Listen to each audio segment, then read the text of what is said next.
Assalamualaikum warahmatullahi wabarakatuh. Perkenalkan, nama saya Farhan Nova dari kelas 11 MIPA 1 absen 15. Saya di sini akan mempresentasikan hasil buatan replika sel hewan.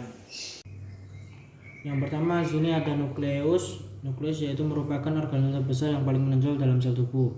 Berfungsi yakni tempat terjadinya replikasi untuk menjaga integritas gen-gen, mengontrol aktivitas gen dengan mengelola ekspresi gen, mengendalikan proses metabolisme dalam sel dan menyimpan informasi genetik. Yang kedua yaitu ada retikulum endoplasma. Fungsinya yakni sebagai alat transportasi zat pada sel. Yang ketiga ada sitoplasma. Sitoplasma ialah bahan sepertiga yang terbuat dari air, berfungsi sebagai tempat penyimpanan bahan kimia sel yang penting bagi metabolisme sel seperti enzim-enzim, ion-ion, gula, lemak, dan protein. Yang ketiga ada badan Golgi. Badan Golgi adalah organel yang dikaitkan dengan fungsi ekskresi sel, dan struktur ini dapat dilihat dengan menggunakan mikroskop cahaya biasa. Berfungsi membentuk kantung untuk sekresi, terjadi terutama pada sel-sel kelenjar kantong kecil tersebut, berisi enzim dan bahan-bahan lain membentuk membran plasma.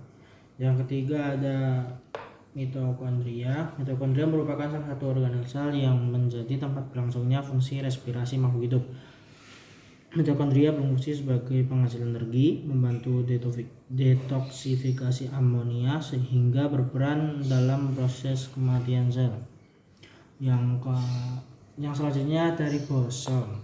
Ribosom adalah organel sel yang memiliki tekstur padat dan kecil dengan ukuran diameter 20 nm.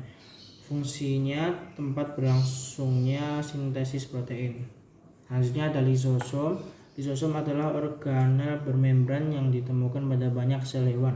Bentuknya berupa vesikel bulat yang mengandung enzim hidrolitik yang mampu memecah berbagai jenis biomolekul.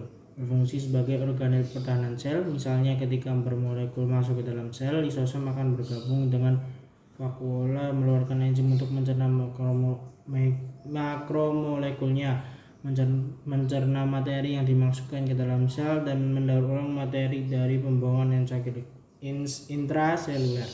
Selanjutnya ada membran sel. Membran sel merupakan bagian paling luar yang membungkus sel yang tersusun atas lemak dan protein.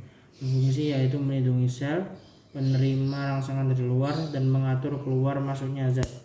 Bagian sel yang berbentuk sebagai benang-benang yang ada di inti sel. Sekian presentasi dari saya, kurang lebihnya mohon maaf. Assalamualaikum warahmatullahi wabarakatuh.